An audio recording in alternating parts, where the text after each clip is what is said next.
This is the My Inner Therapist podcast, and I'm your host and empowerment coach, Nikole Seals. This show is dedicated to discovering our innate ability to transform our lives. Think of it as an opportunity to look at your life from a safe distance, from the seat of being your own therapist. In this role, you'll learn to become an observer of your life. It's an effective way to separate our thinking self from our doing self. This way, we can take inventory of our thoughts, beliefs, and stories without judgment, but with awe, humility, and love. It's so easy to get distracted and derailed from our goals, so let this be your refuge from the storm that is life. If you're done with self-help books and programs that disappoint, then I encourage you to take this journey with me. And like any good road trip, you'll need to bring a few things. Come with an open mind, a sense of humor, and the courage to see your truth. I'll be rummaging through my stuff right along with you because we're all a work in progress. The goal is to laugh and learn our way to becoming our own inner therapist, to rewrite our stories and beliefs so they align with the vision of who we want to be. Join in the discussion by sharing your comments and thoughts. And if you're interested in having a free, anonymous coaching session with me here on the show, you can contact me directly at Nikole@myinnertherapist.com.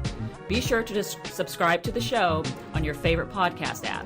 To learn more, visit myinnertherapist.com for access to articles, videos, and my self-help programs. You can also follow me on Instagram at, you guessed it, My Inner Therapist, or subscribe to my YouTube channel.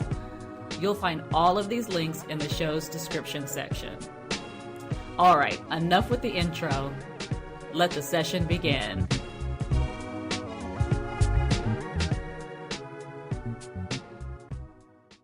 Hello and welcome to the show. Thank you for joining today. And to be honest with you, this really isn't a show if you're not here. If you're not tuning in and listening, it really is just me talking into a mic. So I so appreciate you taking the time out of your day to listen in. And I also am completely supportive and excited anytime someone is dedicating time to their own personal development, because so often we're looking outside of ourselves and we're looking externally for something that's going to motivate us or inspire us, or sometimes we're hoping that it's just going to do that work of change all on its own and we can kind of sit back and let it all happen. But here at this show at My Inner Therapist, what we talk about is our innate ability to be able to change our lives, to empower ourselves, and to actually pull the experiences that we want into our lives, and to let go of our past and to heal ourselves of our old wounds. We can do all of this on our own. It's just a matter of really getting to know ourselves. And I know we spend so much time distracting ourselves so that we don't have to face that part of us that maybe we're ashamed or we feel guilty or we're just a little scared as to what we're going to find. This show is really all about kind of like squashing all of the myths and ideas about self-discovery and really the idea of self-therapy, being able to look at yourself and your life and your behavior and your thoughts and to do it without judgment, to really do it from a place of compassion and love. So we're going to be doing that continually here on the show. And I think one of the topics that really needs to be addressed is maybe some of you, and I know many of the clients that I work with who are struggling with depression and anxiety. And we've really moved from this time of when, you had to have major depression where it was impacting your life for people to take notice and for the mental health community to take notice and really start developing some appropriate treatments to help people. But we live in a time now where people are experiencing really high levels of anxiety and depression on an ongoing basis. And so as a result, a lot of people are just living in survival mode. And we want to have a discussion today about whether or not this idea and belief that we've bought into about having a chemical imbalance, how accurate it is, right? We want to look at the belief that there is something going on inside of our brain that's out of our control that we cannot change. And as a result, we're just going to have to manage and deal with the consequences of feeling sad and anxious all the time. And we want to have a healthy discussion where we just get really curious about whether or not that's accurate, and also whether or not that holding that belief system works for us. And so that's what we're going to do here on today's show. Now, as always, we are going to be having this conversation coming from a place of self-awareness. And if you listen to this show on a regular basis, you hear me talk about self-awareness all the time. And that's because it really is the core of any type of change you want to facilitate in your life. It has to start with self-awareness. We have to be able to take a look at ourselves, and we need to practice getting good at identifying some of the patterns and behaviors and just habits that we've really fallen into and kind of just blindly perform day after day without giving much thought to them. We really need to kind of look at them and assess whether or not they're working for us anymore. And what's helpful in being self-aware when it comes to this idea of depression and anxiety and whether or not it's under our ability to manage it is to really start to identify what some of our triggers are. And when I use the word triggers, I'm talking about experiences that we have in our life that cause a reaction in us, that really tap into some of our habits of thought. And so when we have the experience, we kind of almost immediately revert to this place of almost re-experiencing the original experience, right? The first time that we felt something and we connected it to an emotion and we gave it a meaning, and then we determined how we were going to respond to it. We always seem to go back to that original, that OG experience, right? And we relive that over and over again. And so we want to talk about how we can start to identify what some of our triggers are when it comes to feelings of sadness and feelings of anxiety. And one of the first things we've got to take care of is we've got to talk about this idea of chemical imbalance. If you follow the research and findings in the field of mental health, this has really been a discussion that's, I think, has been happening more as a result of us just learning more about the brain and getting a better understanding of how the brain works. And I think when the chemical imbalance theory first came out, it was a nice little way to package up an explanation to say, hey, this is why you're feeling sad and depressed. It's because you have too many neurotransmitters, and so we're going to give you a medication that's going to stabilize the amount in the brain so that you can have good transmission and you can really kind of override any faulty wiring that may be going on. And that was kind of the whole theory behind chemical imbalance.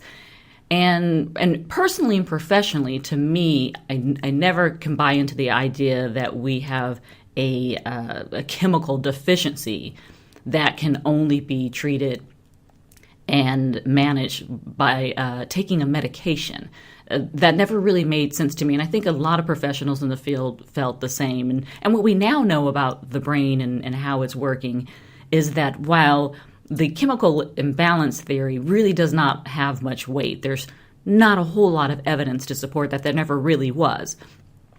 We are starting to understand, though, that there is a chemical environment in our brain. And when that chemical environment is shifted or damaged or it alters in some significant way, and that could be from, an example is if you have a really high level of stress hormones in your system, that's enough to change the chemical environment in your brain. And that in and of itself is enough to change your moods and your feelings. So as we go into this discussion where we're talking about kind of the real causes of depression and anxiety, we're going to take that belief, that old belief that we had about chemical imbalance, and we're going to put that on a shelf. You don't have to entirely disregard it if it's something that, say you're currently on medication and that's the explanation that your doctor gave you and you're feeling like, Nikole, I trust him way more than I trust you. So I'm going to go ahead and listen to the guy with the DR in front of his name, which is fine. All I'm suggesting is that we finish out this conversation where we talk about what are some of the potential causes behind those feelings of depression and anxiety, and see if any of that resonates for you. And at the end of this podcast, you think that, wow, nothing that she said resonated with me. I don't really feel that there's any truth to support that. I've had none of those experiences in my life. I'm sticking with my doc, and so far this medication is working for me, and I really do feel like there's a chemical imbalance. That is totally your call to make. What we do here on the show, what I do in my practice, is I just encourage people to have an open mind and to look at all the possibilities. What we want to refrain from is having this very limited perspective. Is that when we limit our thinking and we hone in on only one possibility, we put ourselves in a position to rule out all other possibilities, which could be your healing. And we don't want to do that. So what I want to talk about is I was reading this book by Johann Hari. It's called Lost Connections, Uncovering the Real Causes of Depression. And it's a really interesting read. He basically is a journalist who's had a personal experience in trying to manage his depression over the years. And he decided to go and do his own research. And through his discovery, he really was kind of putting the whole idea of chemical imbalance under a light and wanted to see whether or not there was any truth to this theory. And in the process, what he discovered is that there were a number of causes, that there was a number of scientific research and evidence to support that there are a number of different causes for why we feel depressed and why we feel anxious. And so what I want to do is I want to kind of run through that list with you. And as I'm doing so, I want you to just listen and see if any of these experiences ring true for you.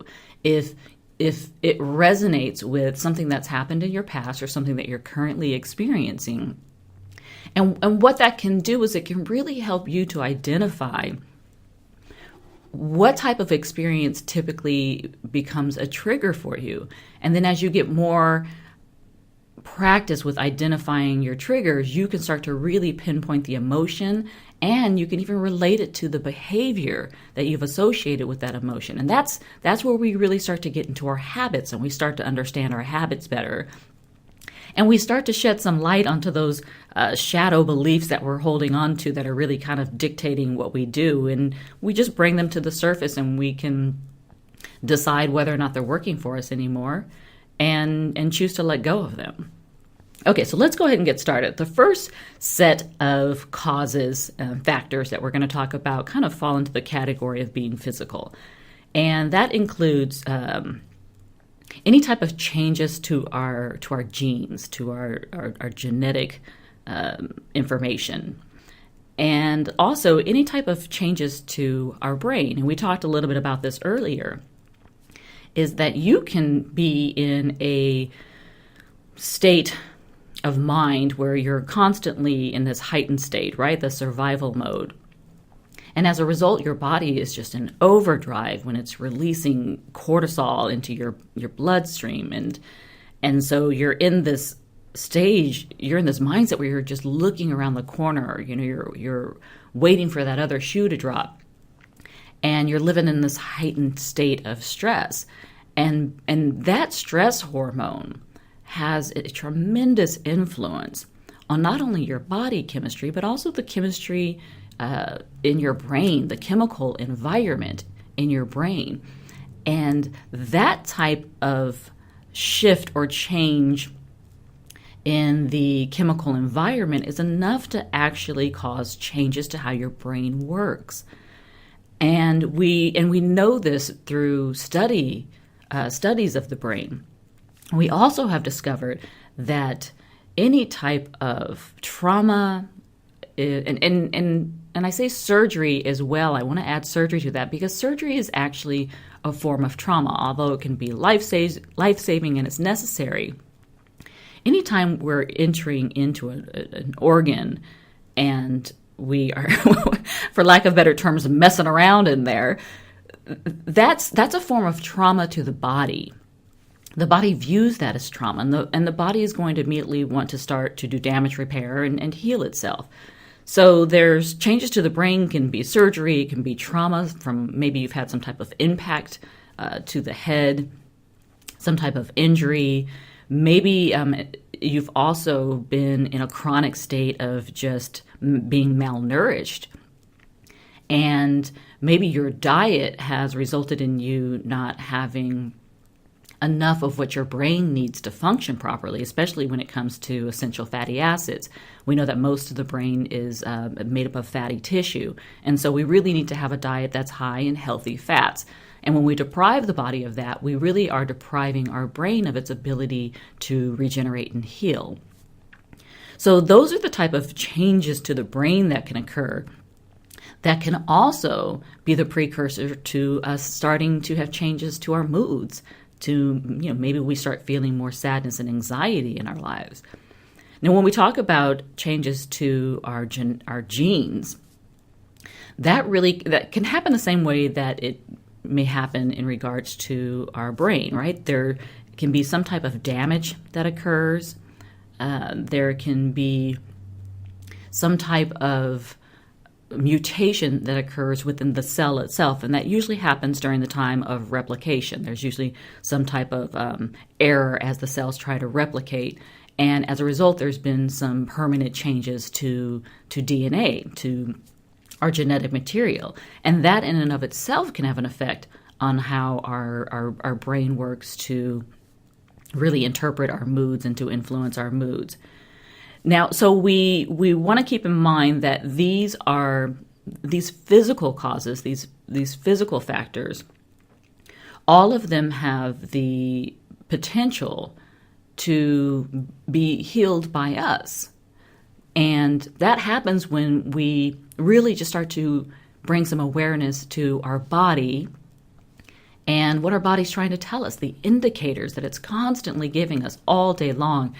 And I know it's really easy to distract ourselves and get caught up with our lives, but at the same time, your body is always going to try to give you a heads up that something's not right. And it's only when we don't listen and we ignore, and sometimes we do that intentionally, that we find ourselves in a situation where we've reached a place where maybe we can't heal it. Maybe we can't fully recover like we'd like to. And that's why it's so important to just make a commitment to start getting to know your body and to start really being aware of the signs and indicators that something may not be going right. Now, the other physical cause that I want to talk about is a little bit different, and that's childhood trauma. And so when we talk about childhood trauma, and because there are no children listening to this show, I'm mostly talking to those of you who are adults who have experienced some type of childhood trauma. And we have to look at the possibility of that also being a cause for having feelings of depression and anxiety. Childhood trauma, I know most people tend to think that it is often occurring in the form of some type of physical abuse, but the more common forms of childhood trauma are emotional and especially neglect. There's so much research that tells us how important it is for infants, for babies, when they come into this world, to have contact with their caretaker, to experience a nurturing relationship with their caretaker. And that is actually a powerful influencer on how that child's brain develops. Human contact, the exchange of energy in the form of love and nurturance, making sure our basic needs are met, all of those things are super important when it comes to a child's developing brain. And that child learns patterns very early on. So if an infant is not getting their needs met, one of the very first lessons that they learn and one of the very first beliefs that they adopt is that they are responsible for their own survival, and they have to be in survival mode because they cannot depend on other people to take care of them. And maybe not in that technical sense. It's more just in a basic innate instinct that the child develops at that time, which is that its needs aren't going to be met, that it is alone in this world. And that's what tends to happen with so many babies and young children that come into an environment where they're malnourished or they're neglected or they're abandoned or they don't have healthy relationships with their caretaker. And what that does is it has a long-term effect on how that child's brain developed. And so throughout childhood and into adulthood, people may often struggle with this feeling of abandonment. They may often isolate. And as a result of the isolation, that can be a cause for depression and sadness in their lives, of not being able to form relationships. So there's so many different ways that this childhood trauma can manifest in us as adults. And so that's something that we really need to take into account, because we often think, well, I'm an adult now. That happened to me when I was like 3 months old. There's no possible way that that can be affecting me now. And what I'm sharing with you is that we now know that there is a relationship, a biological relationship that can occur from the very beginnings of life to how we perform later in adult life. Okay, so let's move on to what I'm calling these are the causes that are more self-related, right? These really are about internally, what's going on with us internally. And that is in the area of status and respect. And this particular factor is really about our basic needs. And there's a common core of basic needs that we all share. But for each one of us, that primary need, it's different. And there are those of us who have a primary need to really feel important, to be respected, to be identified by the people around them as having value in that community. And that's their driving need. That's where they get a lot of fulfillment and satisfaction from. So when that need is not being met, when someone is struggling to feel important, to be seen, to be respected, that can result in them feeling overwhelming sadness and being anxious about their circumstances. And a lot of their behaviors are driven by this need for that importance. Now, I think one of the best examples that I can share with you is we live in this time where we're all aware of this growing trend of people being angry and really lashing out at strangers. Sometimes they're lashing out at the people close to them, but often people are just taking out their anger on strangers. And we live in a very divisive time, so I think that this is really just kind of fueled by our current social political environment that we live in. But I want you to think of those examples that we hear where you have these men, and they're most often men, who go and commit these crimes of mass shootings. And we all listen to these stories and we wonder, like, what would trigger somebody? What would set someone off where they want to go and shoot up at a concert? Or why would a 19-year-old want to go to a club and shoot up a club? Or why would someone want to go to a school and shoot up innocent students at a school? And when we get into the history of some of these perpetrators, what we see is kind of a common thread, that we're always looking at the anger. There's always this mask of anger that they're seeking vengeance on people. But what we really need to be looking at is why they're seeking vengeance. And what we tend to find in the majority of all of these cases is that they felt that they did not get the respect that they deserved, that they did not get the attention that they deserved, that they did not have the importance and the power that they wanted. And so they decided that this was a way to go and demand it from people. And I think that this social media plays a role into it because it becomes a very powerful message to other young men out there who are feeling the same way. And I think we often don't realize that anger is birthed out of sadness, and that anger is birthed out of feeling anxious about your life and about how you're seen and viewed in the world. Okay, so that's my example on status and respect being a cause of how we can have these really just succumb to these emotions. The other is about our future, and it's the security need. Many of us are often living in the future where we're constantly trying to predict and control and manipulate what's going to happen because we feel so uncertain about our future. And there's this need for us to feel secure. We want to know that we're going to financially be secure. We want to know that we're going to have all of the things that we need. And this type of thought process where we're constantly putting ourselves into tomorrow and thinking about what we need to be doing to feel secure can have us feeling a tremendous amount of anxiety. I think that this is one of the most common causes I see in a lot of the clients that I work with who are in their 20s, especially those who are coming out of college in debt and cannot find a job, or can't find a job that actually is going to pay them enough to where they can live and pay off their debt, their student loans at the same time. And so there's this idea like, oh my God, what is my future going to be like? I don't know if I'm going to be able to pay my bills tomorrow. And that type of, that's survival mode at its finest, right? That's where like you are completely anxious, and it's to the extent that it's really kind of impairing your ability to be social and to interact, and it just becomes overwhelming. So we have to look at that as being a really common cause for just this kind of time that we're living in, and the I would say situations that we've created, especially for younger generations who are kind of left out there struggling to have what many of us consider just the almost a basic right to be able to go get your education and find a job. And that's not so easy anymore.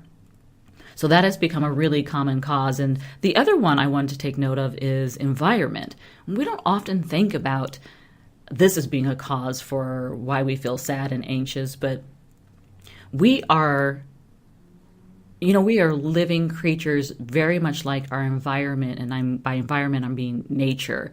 We have the same energy. We are connected to nature in a way that we a lot of what nature does is to help us thrive. The sun is vital to our emotional wellness and health.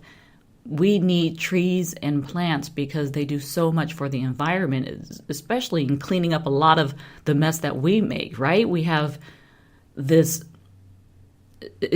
intelligence, this universal intelligence that has created this system where we're surrounded by trees and plants that actually filter out our air for us so that we can breathe in healthy, oxygen-rich air into our lungs. And yet we are destroying our environment. And at the same time, we're destroying the very things that help us live and thrive, which means that we're actually destroying ourselves. And I think I see this so much, and I don't think people are even aware that their disconnect from nature can cause. I always kind of go back to I love the diagnosis of seasonal affective disorder. One, I always giggle because I don't even know how that's made it into the DSM and is considered a mental disorder. And two, everybody has it. And that's because we need light and air, not only to survive, but for our emotional wellness. There's biological, scientific data to show how important sunlight and air is to our health. And yet we spend all day locked in a cement building, working on a computer, exposed to radiation from all of our technology and our devices that we work with. And then we wonder why we don't feel good. We wonder why we're anxious, and we wonder why we're sad. I really think that if we were able to have an experiment where people had outside access to like workspaces outside, I'm so curious as to what difference that would make in the person's emotional wellness and their physical health and their productivity. I happen to think it would be like night and day. And I say this from my own experiment where I switched my practice from meeting with clients in an office space that felt so clinical to meeting clients outside. So I would have sessions outside. Oftentimes those involved a walk or a hike so that there was physical activity. There was also closeness to nature. And I cannot express in words the difference that it made, because I was actually able to see the difference more in a physical manifestation. And you got to try it yourself. I think if you choose to work with a coach or a therapist, if you can find somebody who's willing to meet with you outdoors, I just want you to experiment with it, because there's such an enormous difference. And I truly believe that is because we are connected to the energy that is actually the energy that we run on as well. And it's almost like we're refueling ourselves, that we're giving our body just an additional boost that it needs in order to do what it does, rather than depriving our body of that. So I want you to also keep that in mind when you think about, wow, it's been raining where I live now for about 3-4 days. And I can sense in my body, like the fact that I have not had sunlight on my skin, I can feel it. And I can't wait for the first bit of sun to come peeking out, because I'm out in it. And that's my medicine. And it really is all of our medicines. We all need access to that sunlight. So get outside. Okay, so moving on. Just a couple more. The other is, I think, what is probably more prominent, and I think most of us are all aware, is the social disconnect. And the social disconnect really has affected us in 3 different areas, and that's in our disconnect from meaningful work, disconnect from meaningful relationships, and our disconnect from meaningful values. And so what has happened is that we have experienced this tremendous advancement in technology, and so much of it is good. It has really just increased our abundance on some level. We have access to more people. We have access to more information. It's opened up just a world of possibilities for us, but that has come at a sacrifice. What we've given up is we've given up the in-person connections that we actually thrive off of, because again, it's an exchange of energy. We're made up of energy, and our energy is in a constant state of movement and motion. And so when it becomes stagnant, we start to feel that, and it manifests in our body in all kind of different ways, physically and emotionally. And when we can go and have an exchange of that energy with other people, especially with other people whose energy is in alignment with us, and you know this feeling because you have those friends that you guys just get together and you have the best time, you finish each other's jokes, you're very like-minded, you like doing the same activities, and you can even open up and be honest. And you know how good that feels, and you often walk away from that feeling re-energized. And that's what the exchange of energy does for us. And so when we cut ourselves off from that because we are, all up in our phones and we're on our devices, or we're sitting at a computer, which I'm doing right now, and we are depriving ourselves, we're almost creating this malnourishment in the sense of the very thing that re-energizes us, which is social connection. And so what we've done is we've separated ourselves from people who energize us, and we've also found ourselves in jobs that don't really fulfill us, aren't in alignment with our passion, are really just about paying the bills. And listen, I get it better than anybody that sometimes that's just what you have to do. A job is a job, and you need to pay your bills.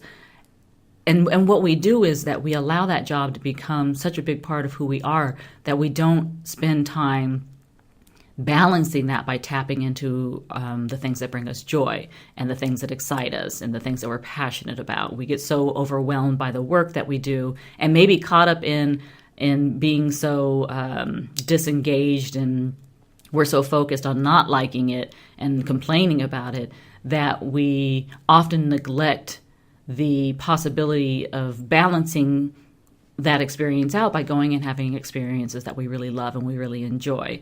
So it's this not having a connection with meaningful work that is also creating a lot of depression and anxiety in people. And then at the same time, we hold on to these values and beliefs that a lot of it we're buying into because we're being told to, whether it's through marketing or through social media. You have some type of celebrity telling you that this is what's important, that you should be watching, 3-hour makeup tutorials, and that's going to somehow change your life. And so we buy into that, and yet we're miserable.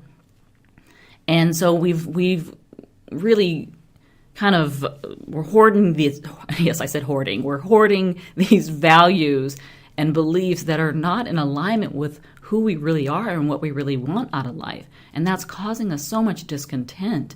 And that discontent is showing up in the form of just being anxious and just being sad and feeling as if there really isn't a hope. You're losing hope on the idea that your life can be the way that you want it to be. And the other one that I want to add, the other cause that I want to add, because a lot of these Johann Hari mentions in his book, Lost Connections, but this one I want to add because I'm seeing so much of this in the work that I'm doing with people, is that a big cause of why we have chronic states of depression and anxiety is a lot of it is because of our conditioning. And we don't realize how we have conditioned ourselves into these patterns of thinking and feeling the same way.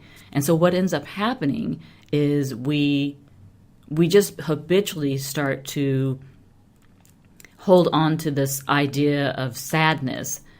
And I feel I'm so deep in my sadness and I'm overwhelmed by it and I'm not able to get out of it. And when a new experience or a new possibility shows up in our lives, what we do then is we're so used to thinking and feeling that sadness that we filter this new experience through the eyes of that sadness. Because it's right there living at the surface, it's right there at the forefront, it becomes our filter. And so everything we see is through the eyes of the sadness. And it's hard to see the good in a new possibility. It's hard to see the excitement and the potential and the joy in a new experience when we're looking at it from this habit of thinking and feeling the same way. And so we have to stop and take a minute to think of our filters, to think if it's possible that I'm creating a meaning about this experience, or I'm creating a meaning about my potential that's not accurate, that is really being weighted by my anxiety or by this overwhelming feeling of sadness that I can't seem to shake. Is it possible that I'm looking at my relationships and I'm always finding the negativity in them because I can't really see the positives in myself right now? How can I possibly see the positives in another person I'm trying to share my life with? So that's why it's so important for us to practice self-awareness, because there are so many, we've talked about all of these different causes that can really be triggering how we're thinking and feeling moment to moment.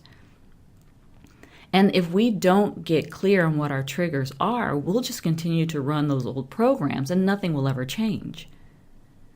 And so the whole point of this is for us to really get better at observing our thoughts and practicing our own self-review so that we can recognize the causes of why we feel the way that we do and move away from all of these old beliefs that we've bought into, like I have a chemical imbalance, I'm going to be on medication the rest of my life, the doctor told me, and doctors are always right.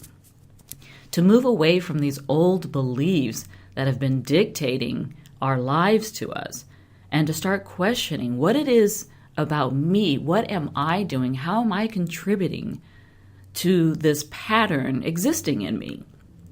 And is there something that I can do to change? Is there some way that I can shift it? And one of the best ways for us to be able to do that is to just start observing our lives more. To just get comfortable with the idea of sitting with ourselves and doing some self-assessment. That means that we're going to be putting our phone down. So maybe we're not binge watching programs on Netflix, and maybe we're giving ourselves an hour a day to practice meditation or to practice some self-care, and then spend 15, 20 minutes writing down some observations that you've made about your behavior for that day, or setting goals to really practice controlling and managing the emotion when you feel like it's pulling you in, to just become more aware of like, oh, here's the moment I was triggered in this way, and typically what happens is I like to behave in such a way to keep that emotion to keep that emotion going. And so we just want to get better at practicing the art of self-awareness, and that really does require us to not allow ourselves to be so easily distracted by life. You got to go to work. You got to take care of the family. Of course, there's things that you have to do. One of those must be to take care of yourself. And whether that's physical exercise and eating good, it also should include taking care of your mind, to clean house. If you don't follow me on Instagram, which you should, at My Inner Therapist, I had a post the other day that I put up where I was talking about the frenzy that's going on with Marie Kondo's The Magic of Tidying Up. And I'm fascinated at how people have just kind of glommed onto this idea of organizing their home and getting rid of clutter and just the crap that they don't need. And we're so eager to do this to our house, yet the last thing we want to do is to declutter our mind. Like, we don't pay nearly as much attention to cleaning up all of the old stuff, all of the clutter, all of the unnecessary beliefs and some of the values that aren't even in alignment with us. And the language, like the wording that we use, that's just so disrespectful to ourselves, right? We don't see the value in cleaning up that mess. We don't want to have a tidy head. We don't want to have a tidy mind, right?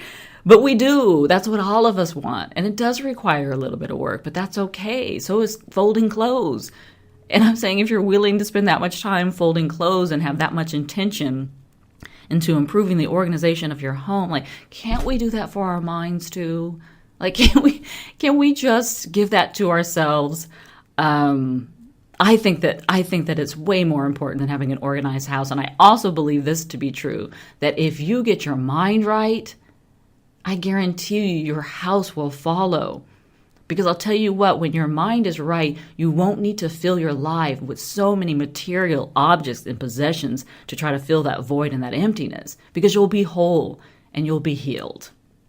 All right, can I get an amen? Something. Okay, so that's going to do it for today's show.